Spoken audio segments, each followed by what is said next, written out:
Muy buenas tardes a todos. Es un verdadero privilegio para la Universidad Nacional Autónoma de México, su coordinación de difusión cultural y la Fiesta del Libro y la Rosa 2022, tener al invitado de lujo que hoy tenemos entre nosotros. Se puede hacer una presentación amplia, enorme. Es un gran poeta, nació en Granada, a los grandes poetas les da por nacer en Andalucía, no sé por qué, sucede mucho.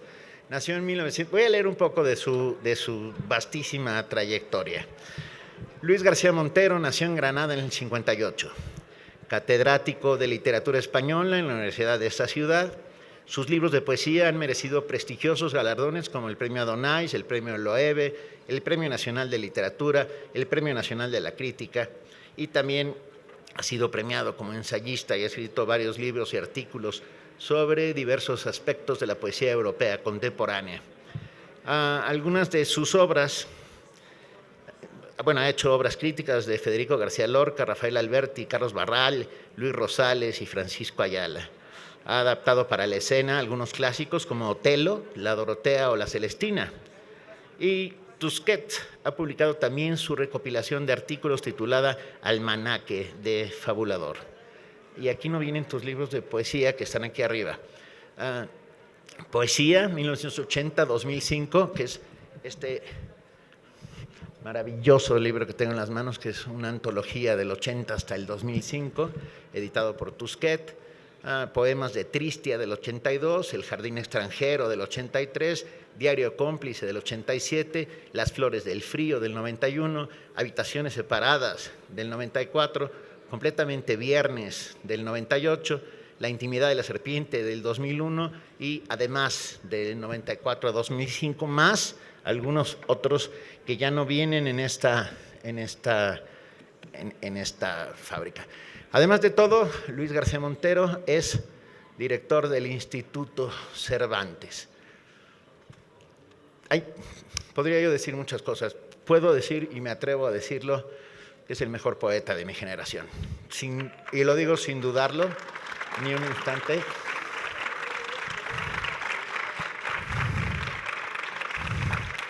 Y voy a decir algo más todavía, y hay buenos poetas en mi generación. Es un inmenso privilegio que se haya tomado esta tarde para venir a leernos su poesía. Yo tengo muchas cosas en la cabeza, pero yo creo que ustedes vinieron a verlo a él y no a mí. Así que haré una mínima presentación en homenaje a una presentación que sucedió hace muchos años, cuando Irene, la hija de Luis, tenía 3 años y estaban en un coloquio en San Sebastián hablando con Ángel González, el grandísimo poeta asturiano, sobre Gabriel Celaya. Y la niña de 3 años se sopló todo el coloquio. O sea, la verdad es que, ¿actualmente qué hace? Ella es profesora de Historia del Arte. Ok, que no salió bien. Pero a los 3 años, de repente, un momento en que la tarima de presentación estaba vacía, ella cogió el micrófono y, refiriéndose a Ángel González, dijo: es muy guapo, muy inteligente y aquí está.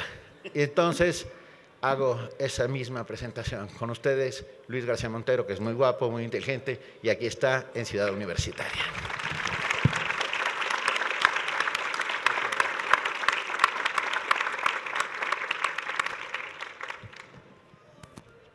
Se me ha olvidado preguntarte, Benito, antes de empezar, ¿cómo qué tiempo de lectura hago? ¿Abrimos después un coloquio o cómo lo hacemos?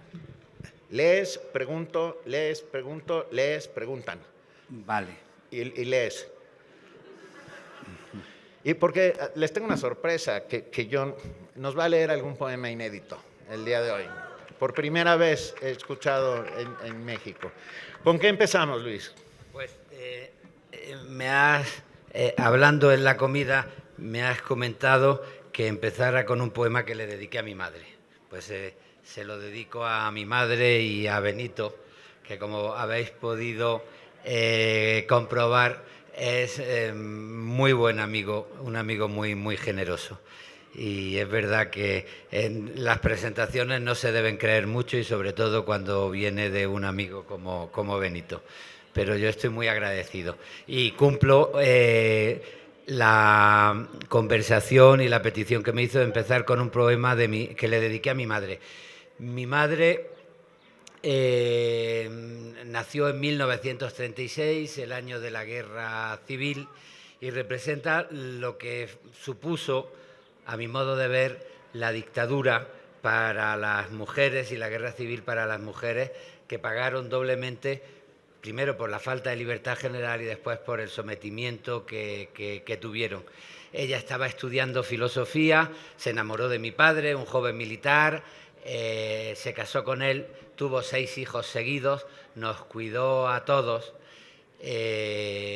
y dejó de estudiar, estaba especializándose en francés y en este poema yo le prometí que intentaría que cumpliese el sueño que ella tuvo, que fue visitar París, conocer París, la ciudad que le gustaba. Tengo que decir, y en el poema se nota, que la persona con la que más he discutido en mi vida es con mi madre.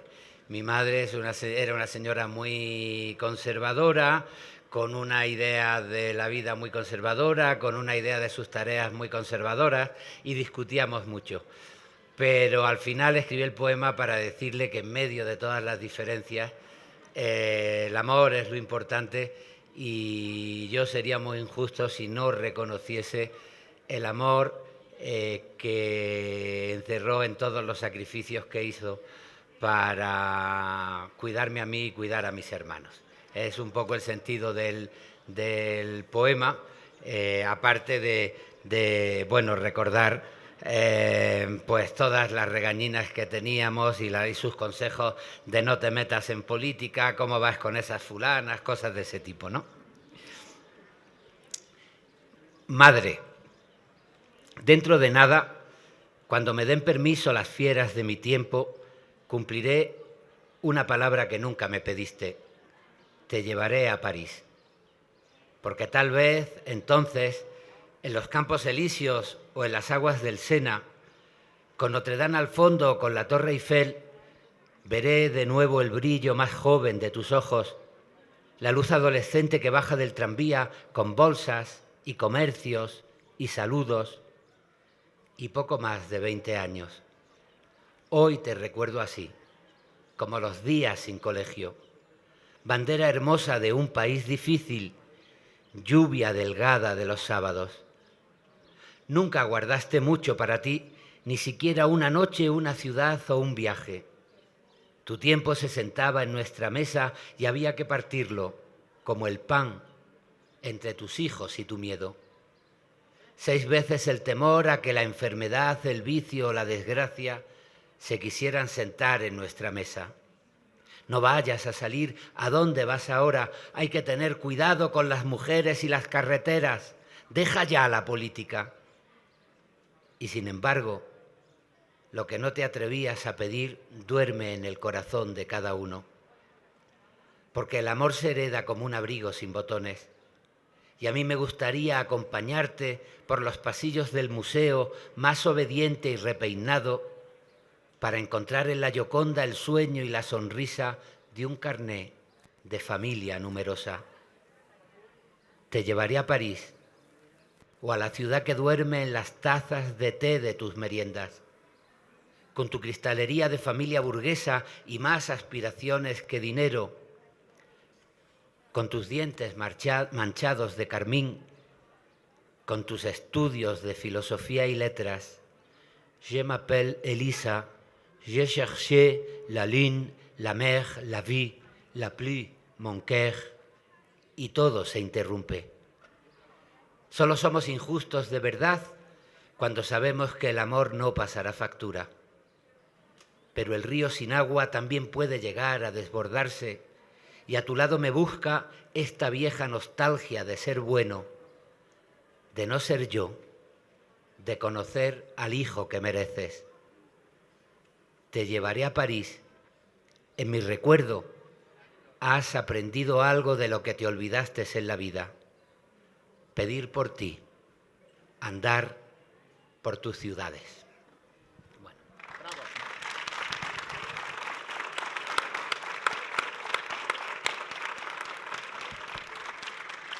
Para los que nunca habían oído la poesía de Luis García Montero, se dieron cuenta rápidamente de lo clara, diáfana, profunda y perfecta que es. Si Luis no hubiera nacido en 1958, hubiera pertenecido sin duda a la generación del 27. Y la generación del 27 hubiera estado muy orgullosa de tener a Luis García Montero entre sus filas. De verdad, la inmensa claridad, sin usar retruécanos ni falsas construcciones hechas por debajo, contado como se cuenta la vida. Déjame ser un poco provocador, en el año 50 y pico, en una conferencia que daba Borges en el Ateneo argentino, hablando de poesía, de repente un periodista, y no estoy hablando mal de los periodistas, son amigos, yo también soy periodista, al fondo levantó la mano y un poco provocador le dijo a Borges: y maestro, ¿para qué sirve la poesía? Y Borges le dio una de las más bonitas respuestas de las que yo tenga noticia, que es: señor, ¿y para qué sirven los amaneceres? Yo le pregunto a Luis García Montero: ¿y para qué diablos sirve la poesía? Bueno, fíjate que la pregunta de Borges es estupenda, pero se puede ser más rotundo, porque se le podría haber dicho: ¿y para qué sirve usted? Porque claro, él podía haber dicho: soy periodista, y dice: sí, pero periodistas hay muchos, y si no es usted, pues vendrá otro a ocupar su lugar. Pues ¿para qué servimos los seres humanos? La experiencia de la vida que representa cada ser humano uno por uno hasta formar una colectividad. A mí me parece que la poesía es un ejercicio de conocimiento del ser humano, que la poesía es un interrogatorio sobre nuestra propia identidad. Yo, desde que empecé a escribir, he querido ser muy consciente de que la historia no solo pasa por los grandes acontecimientos, las batallas, las huelgas generales, sino que pasa también por la persona que se pregunta: ¿quién soy yo? ¿O qué digo cuando digo soy hombre? ¿O qué digo cuando digo soy mujer? Porque depende de nuestra educación sentimental de qué manera respondamos a esas preguntas. Y la poesía lo que quiere tomar es conciencia de eso. Es una manera de plantearse en conciencia qué es uno y de intentar hacerse dueño con honestidad de las propias respuestas y opiniones, más allá de las corrientes muy superfluas que van de bulo en bulo, o de moda en moda, o de corriente en corriente, ¿no? Cuando yo empecé a escribir en España era común un debate que se ha repetido a lo largo del tiempo. El mundo es muy utilitario. Tú decías que ¿por qué en Andalucía nacen los poetas? Yo estoy recordando una conversación en la Feria del Libro de Guadalajara con José Emilio, donde él me dijo: ¿tú sabes por qué en México y en Andalucía nacen tantos poetas? Y bueno, dice: porque hemos tenido la desgracia de haber quedado al margen de los desarrollos industriales que han enriquecido mucho. Nosotros somos sociedades pobres, pero no se ha impuesto la mentalidad utilitaria, positivista, de creer que lo único importante es el beneficio económico y que la única utilidad es la producción económica. Algo de razón tenía José Emilio. En Andalucía no se impuso nunca la ideología positivista de la sociedad industrial a partir del siglo XIX. Y eso hizo que se mirara a la realidad de una manera distinta, más allá del simple utilitarismo. Bueno, ese utilitarismo tan fuerte de la sociedad industrial pues hizo que buena parte de la poesía quisiera cantar la inutilidad. Frente al utilitarismo, la inutilidad. la inutilidad de la vida bohemia, de la bagatela, del esteticismo, de utilizar un lenguaje que no es el lenguaje de la gente, sino un lenguaje propio de poetas que no buscan el negocio ni la utilidad. Yo recuerdo una broma estupenda de Federico García Lorca, que recitando el estupendo poema de Rubén Darío, El responso a Verlaine, cuando llegaba al verso que púberes canéforas te ofrenden el acanto, decía, ¡qué maravilla! Solo se entiende el qué. Bueno, los poetas hemos caído a veces en la tentación de reivindicar lo que no se entiende y la inutilidad para meternos con el utilitarismo. A mí me pareció una apuesta más arraigada y más importante defender una idea distinta de utilidad. La idea de la reivindicación de la dignidad humana y del conocimiento de las respuestas de qué digo cuando digo soy yo, cuando digo soy hombre, cuando digo soy mujer. Y para mí esa es la utilidad de la poesía, y por eso me hubiera atrevido a decirle al señor que preguntaba, bueno, ¿y usted para qué es útil? Hubiera dicho, bueno, yo es que soy periodista, bueno, pero aparte periodista, yo soy persona. ¿Se ha preguntado usted qué significa en este momento ser persona? Pues a eso se dedica la poesía. ¡Qué maravilla! ¡Bravo!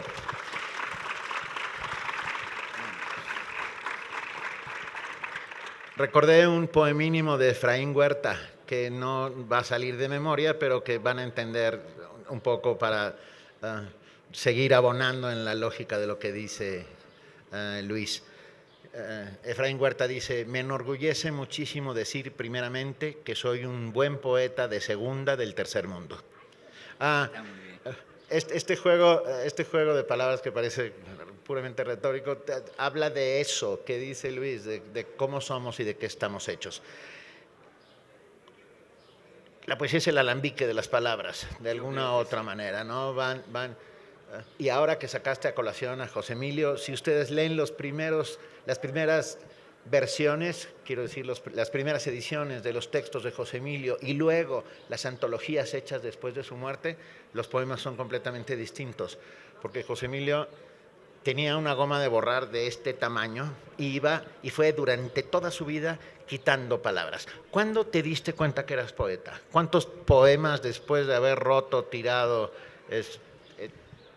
Mira, yo creo que uno va tomando conciencia de manera natural de una cosa que en principio es una afición que te gusta y después empieza a definirte como persona. Mi padre tenía la costumbre de leer en alto sus poemas preferidos. En casa había una antología muy popular en las casas de la época en España, las 1000 mejores poesías de la lengua castellana. Y fueron mis cuentos, porque eran poemas tradicionales que eran planteamiento, nudo y desenlace, la canción del pirata de Espronceda, un romance histórico, una leyenda, el tren expreso de Campoamor, y yo me aficioné a leer, a oír la poesía en la voz de mi padre. Y después, poco a poco, sucedieron cosas. Para mí, 2 cosas muy importantes. Descubrí en la biblioteca de mis padres, lo he contado esta mañana, yo soy el mayor de 6 hermanos. La frase que más he oído en mi infancia es a mi madre decir, tengo 6 y todos varones, porque iba buscando la niña y la niña nunca nació. Y éramos muy brutos, lo rompíamos todo, y entonces en las familias de clase media de mi ciudad había la costumbre de cerrar una habitación que era el salón de las visitas, que servía para defender los muebles, las mesas, las sillas de la barbarie, de las travesuras de los hijos. Bueno, eso era un territorio sagrado donde no podías entrar. Un día que yo me colé, me encontré con un libro, un ejemplar de las obras completas de Federico García Lorca, publicado por Aguilar. Las ediciones de Aguilar estaban encuadernadas en piel, en papel de Biblia, y me encontré en un lugar sagrado un libro que parecía sagrado con un mundo que iba mucho más allá de la simple superficialidad, porque leías a Lorca y te encontrabas con un misterio que te preguntabas, ¿pero qué me está contando cuando me dice que ha tirado un limón al agua y que el agua se ha teñido de amarillo? O cuando me habla de una historia que tiene que ver con la conversación de 2 lagartos, el lagarto y la lagarta con delatanitos blancos, ¿no? Y Bueno, y ese para mí fue muy importante. Yo creo que el tercer hecho, en mi, ya casi rozando a la adolescencia, fue la suerte de que un día un profesor del colegio bajase un tocadiscos y nos pusiese un disco que acababa de sacar un jovencísimo cantautor español, Juan Manuel Serrat, con poemas de Antonio Machado. Y a mí me emocionó tanto que lo primero que hice cuando tuve un poco de dinero, un cumpleaños, fue ir a una librería a comprarme un libro de Machado y a una tienda de discos a comprarme el disco de Serrat, ¿no? Y esos azares son los que te van después llevando a ti mismo, intentando explicarte por admiración a lo que han escrito los otros, tu propio mundo a través de las palabras, y poco a poco pues comprendes que tu verdadera relación con la vida pues tiene que ver con una vocación, que esto es otra cosa que también me gusta explicar. No es lo mismo tener una vocación que tener un empleo. Tener un empleo es fundamental porque es lo que te ayuda a pagar las facturas a final de mes.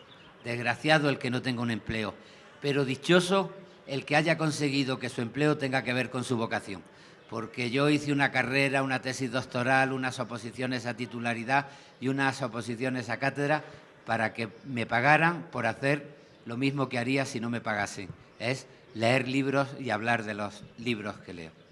Qué maravilla. Un poema. Un poema. Te sostengo. Si quieres yo te pongo el micrófono para que... Bueno, pues si quieres, otra parte fundamental de mi poesía tiene que ver con la memoria.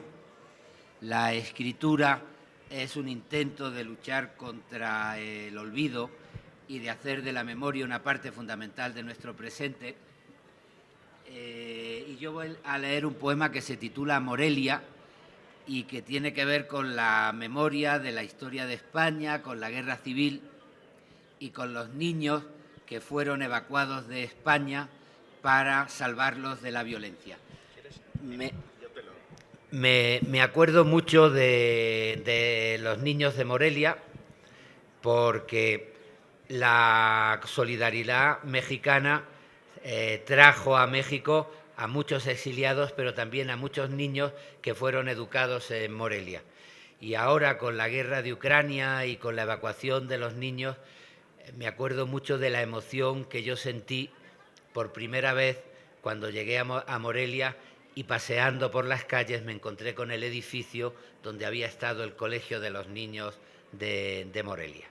Y escribí este poema que, como digo, tiene que ver con otra parte fundamental de la poesía que yo escribo, que es una reivindicación de la memoria frente al olvido y frente a la conversión del tiempo en un objeto de usar y tirar.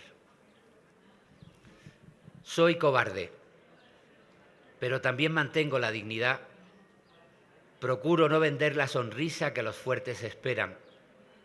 Por eso corro hasta mis versos como el niño que huye hacia su cuarto cuando empiezan los gritos en la casa. Me duermo y amanezco. Ya da el sol en las piedras de Morelia. Me levanté muy de mañana a caminar las calles de una ciudad que ha sido ese recuerdo en el que nunca estuve. Tampoco estuve nunca en el Madrid bombardeado, pero crecí mientras buscaba una verdad en la memoria. Más que la tierra limpia, me emociona el paisaje de cultivos, la piedra que las manos edifican, paredes que comprenden un relevo de vidas cotidianas, de cuerpos, de murmullos, de tacones que bajan la escalera, de peldaños que corren hasta el sótano antes del bombardeo. 1939 tal vez, o 2005, es la historia del agua, la lluvia repetida en el invierno como una condición de la miseria. El sol abre los ojos y puede ver la infancia de un país que huye de la guerra, que cruza el mar, que desciende del barco, como la historia en fila, muy peinada la historia con su maleta de cartón, con sus recuerdos sin estatura y para siempre, mientras ordena el equipaje en la ciudad que la recibe, Valladolid, Morelia, suave patria.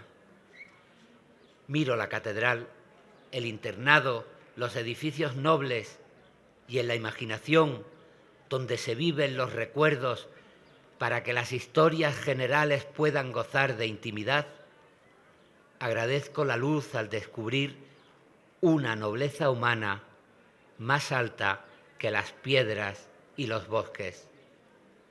Poco a poco la gente ha invadido las calles. Estoy acompañado y solo en una plaza de Morelia, pero siento que corro hasta mi habitación, siento que me refugio de los años, del agua, de la muerte, de todo aquello frío y desarticulado, como un juguete roto que me fue separando de la infancia.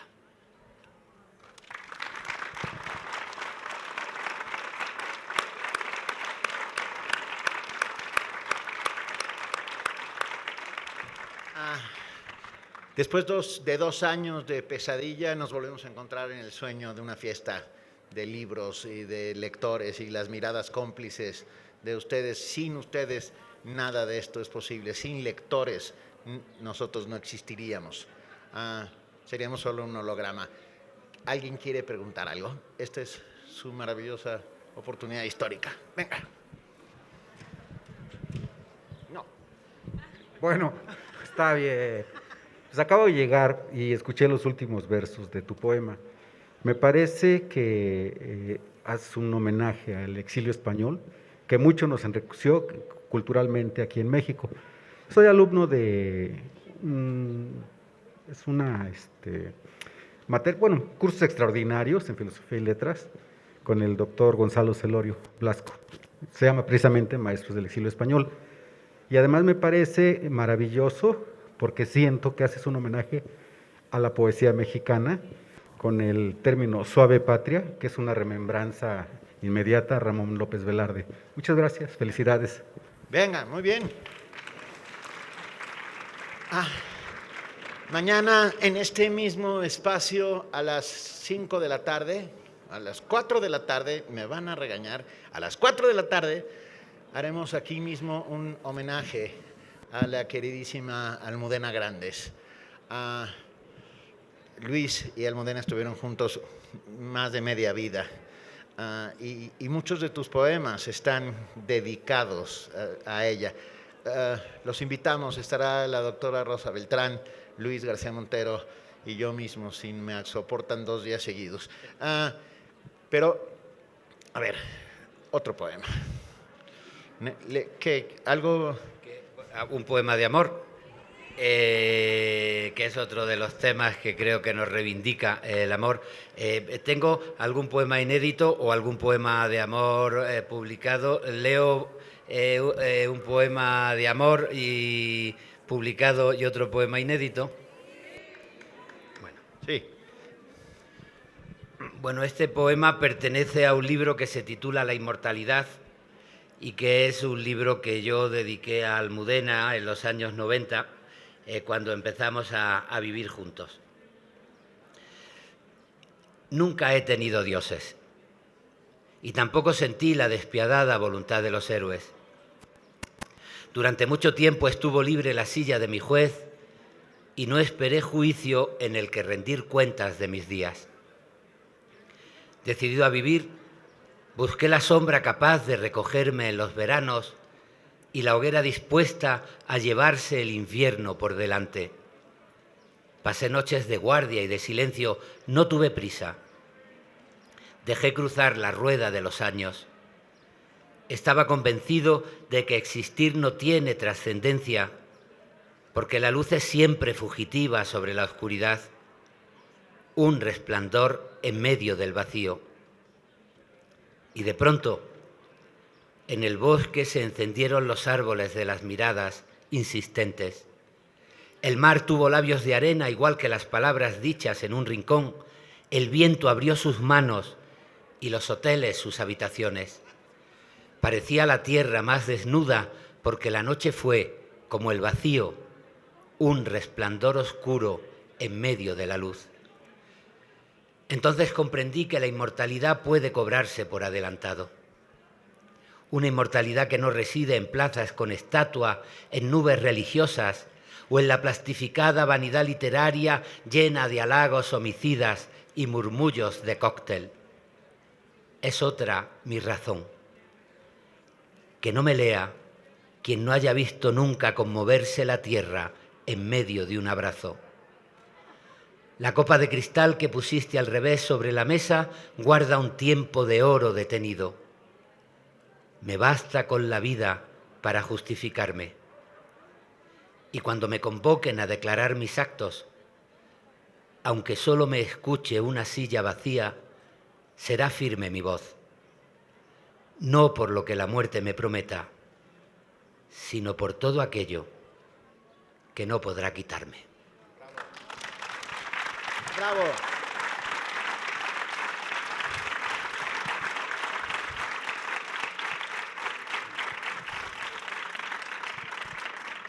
Lo digo yo, pero estoy seguro que muchos lo piensan y no, a lo mejor algunos no se atreven a decirlo. Se agradece enormemente que leas también tu poesía, porque hay poetas a los cuales los oyes por primera vez y no los vuelves a leer nunca. O sea, se convierten en enemigos de sus propios textos. No voy a decir quiénes, pero parecen chopos de agua y cosas por el estilo. Gracias por esta claridad inmensa con la que... A ver, el inédito, anda, ¿no? Y ahora pasamos el micrófono para allá.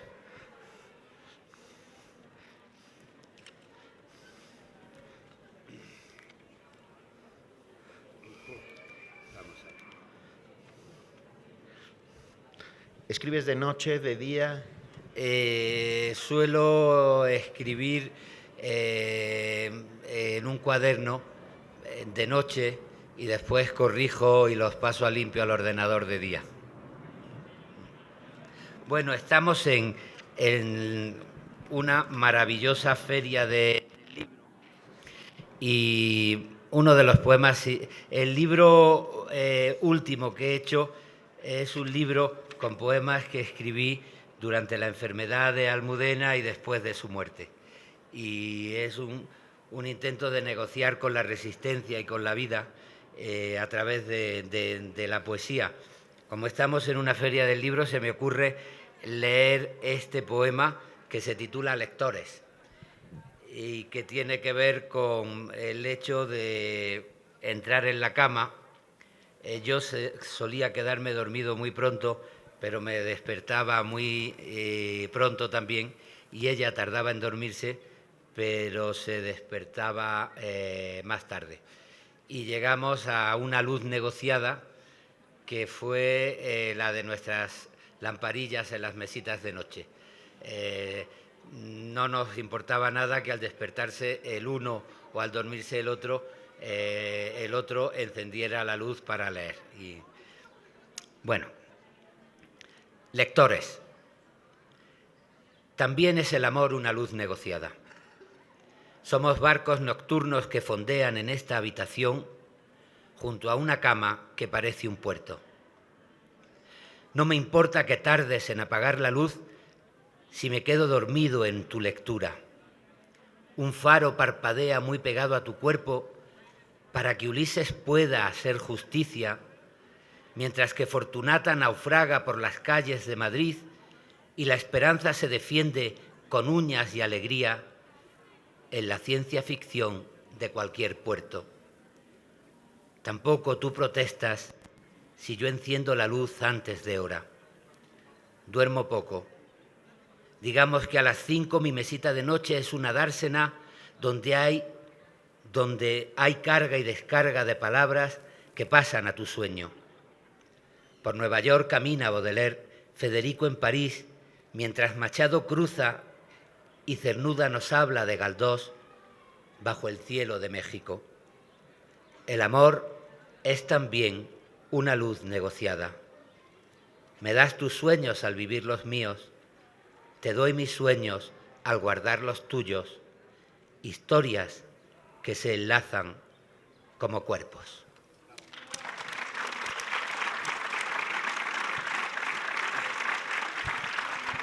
Cernuda fue otro de los grandes poetas que vino al exilio, que sobrevivió aquí y que aquí escribió unas magníficas reivindicaciones de Galdós, cuando en España se había casi puesto en costumbre despreciar cualquier tipo de literatura realista representada por Galdós. Suena mejor este. ¿Alguien más? Por favor. Miren, ahí tenemos un compañero de azul, un micrófono, una pregunta. Estamos entre lectores. Venga, negociemos esa luz hacia allá.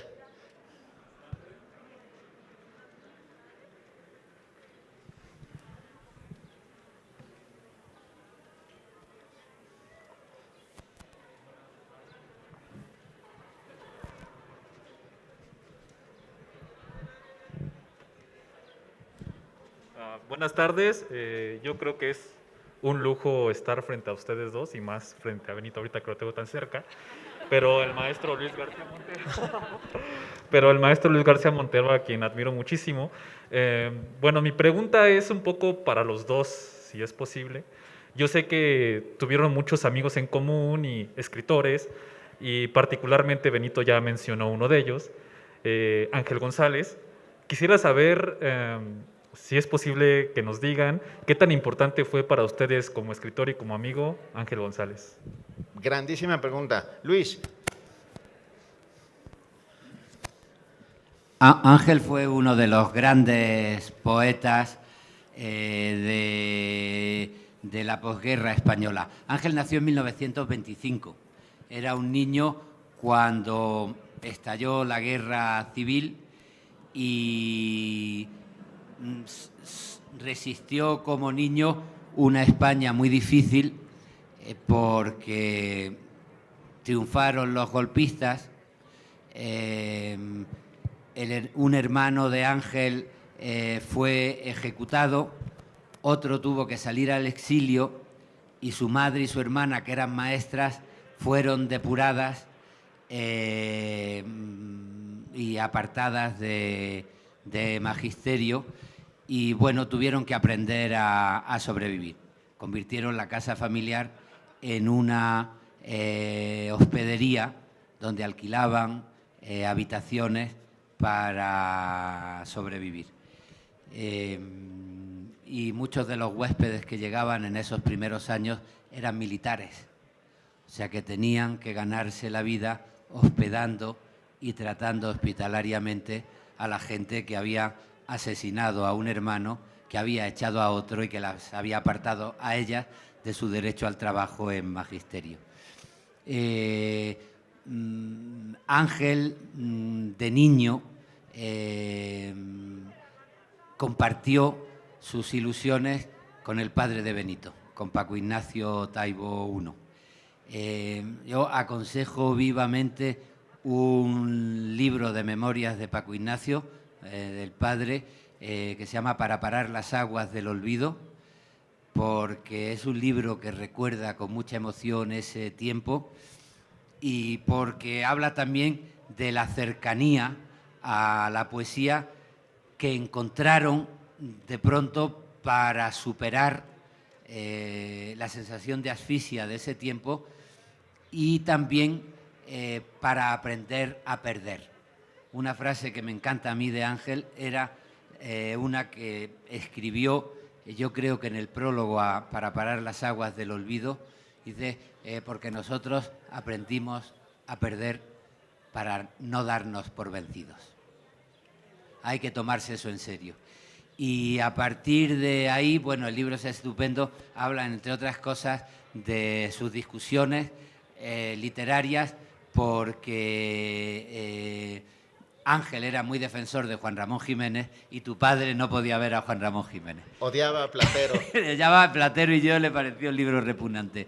Bueno, se convirtió a partir de ahí en un poeta que reivindicó toda una tradición de poesía cívica, que conectó con Antonio Machado y que fue un punto de referencia fundamental para los jóvenes que estábamos empezando a escribir a final de los 70, a principios de los 80, cuando lo que dominaba era el gusto por el esteticismo y por las innovaciones formales y no por la reflexión por una poesía de conocimiento que intentase dignificar personalmente las palabras de la tribu, no la invención de una lengua para poetas, sino el tratamiento poético de las palabras de todos.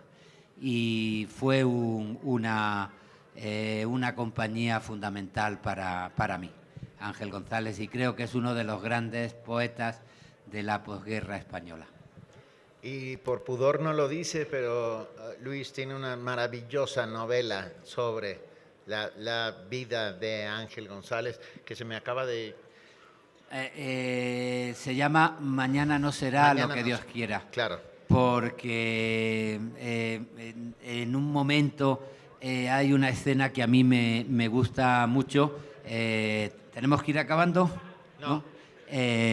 Una escena que me gusta mucho. Hubo un momento en la República donde se perdió, los republicanos perdieron las elecciones y entró un gobierno muy de derecha que impuso una estética en la vida muy reaccionaria. Y bueno, el hermano salió por primera vez del exilio, salió por primera vez al exilio, pero de pronto en el 36 ganaron los progresistas, volvió a convocarse un acto popular en defensa de la libertad, iba Ángel del brazo, de la mano de su hermano mayor, al que después fusilaron, y se cruzaron con una profesora de francés del colegio de Ángel, y la profesora lo saludó y le dijo, bueno, hasta mañana si Dios quiere. Y el hermano le dijo, no, mañana ya no va a ser lo que Dios quiera. Y por eso le titulé a la novela Mañana no será lo que Dios quiera. Y es una verdadera joya. Yo puedo hablar durante una hora sobre el tema y no lo voy a hacer. Para que yo me llame Ángel González, para que mi ser pese sobre el suelo, hombres de todo mar y todo tiempo, y fértiles vientres de mujer, y niños y más niños, violines estirándose indolentes en una noche densa de perfumes. Y ahí se los dejo. Otro poema, ¿no? Bueno.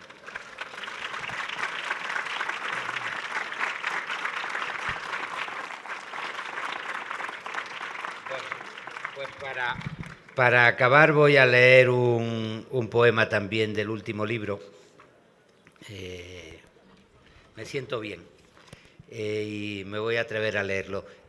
Me pediste que empezara con un poema que hablaba de mi madre, de los cuidados, y voy a terminar con otro poema que habla de los cuidados.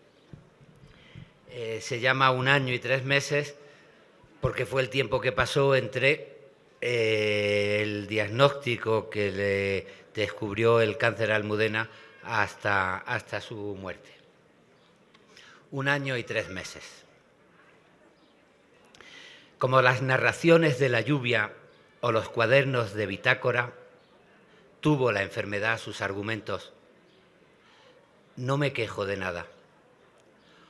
Hoy sostengo el optimismo amargo con el que respondimos septiembre 2020, cuando las citas médicas y el mar de los análisis se mezclaron de un día para otro con las arenas de la vida. Nunca me quejaré de la disciplinada manera que tuviste de contar nuestros pasos para ver la ciudad con otros ojos, la resistencia física y mental que exigía la quimio. No me quejo de las debilidades o de la Navidad sin cabellera o de la extraña forma de despedir el año cuando el amor pasó por el quirófano. La pandemia prohibía las visitas. Disfrazado de médico sin bata, subí para esconderme hasta la habitación 5427. Dividimos por 2 las uvas de tu postre, oyendo de la mano aquellas campanadas de la televisión que no sonaban todavía a muerto. No me quejo de todo lo que hicimos después, del cuerpo poco a poco tan vencido, de las ventanas de los hospitales, de la silla de ruedas en 2021, penumbras fatigadas de noviembre, 8 de la mañana, en el rumor del clínico, con resultados últimos en la sala de espera. No me quejo del miedo a la caída, de la ducha difícil, de los duros trasbordos para llegar al baño. No me quejo tampoco de los cuidados paliativos, la memoria con gasas y la conversación inevitable. No me quejo de verte morir entre mis brazos. Comprendí que los viajes y los libros con sus dedicatorias siempre han sido maneras de cuidarnos. Comprendí las raíces de nuestra militancia. Comprendí la factura de querer de un modo tan completamente viernes. Comprendí el argumento de esta historia en la noche estrellada, una historia de amor. Este año y 3 meses, estos días finales, que ya son, ahora, recordados, los más felices de mi vida.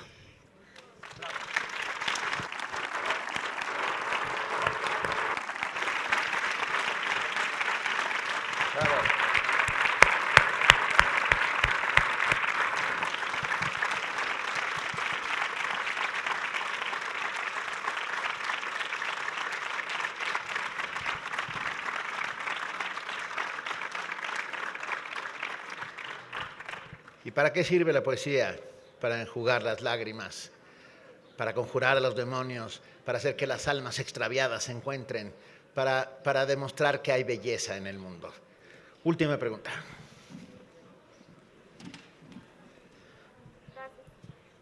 Mi nombre es Diana Laura Tejeda.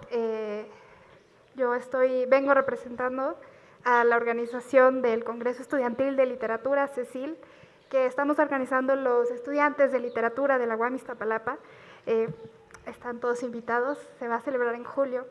Y quiero contarles que el tema del Congreso es crisis en la literatura. Y yo al acabar de escuchar este poema, así sentí. Ha sido la definición más exacta en mucho tiempo que he tenido del tema de crisis en la literatura. Entonces mi pregunta va enfocada y encaminada: ¿cómo usted vive la crisis en sus textos? ¿Le ha ayudado a escribir, a enfrentar las crisis personales? O vaya.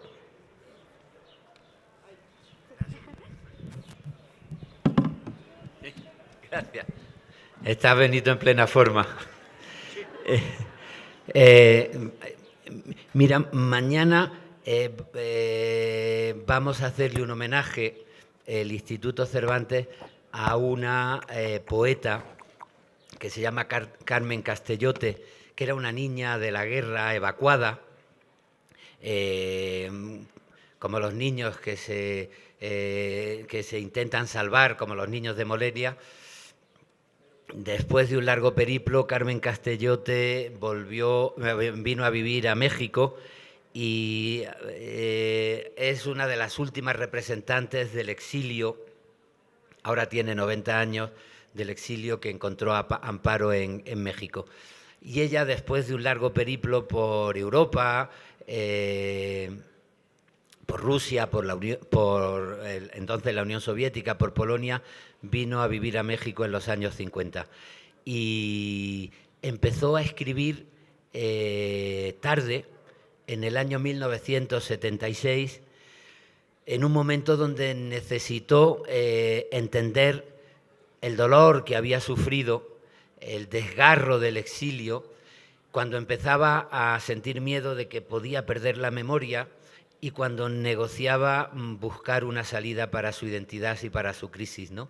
Y ella confesó en el primer libro, se llama Suave Frío, porque una parte de su infancia la pasó en Siberia, huyendo de la Segunda Guerra Mundial y de la invasión de los nazis, y lo pasó muy mal. Y de pronto, en la lejanía, decía, bueno, sigo siendo una persona en crisis, pero este frío es suave en comparación con lo que he tenido que pasar. Y confesó que había utilizado la poesía para entenderse con su propio dolor, con su propia identidad y con su crisis. en ese momento la poesía se convierte en una forma de resistencia. No puedes olvidar, pero tienes que resistir para seguir adelante. Y la única manera que encuentra uno para encontrar motivos para resistir es negociar con la vida, tal como negocia la poesía, donde junto a cada dolor haya también un reconocimiento de la dignidad de la vida y del derecho que tenemos a la esperanza.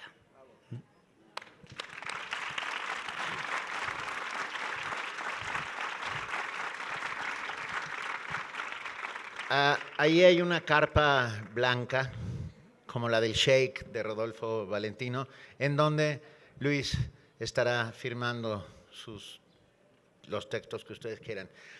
Nos vamos. Es muy guapo, es muy bueno y estuvo en la Feria del Libro y la Rosa 2022. Luis García Montero.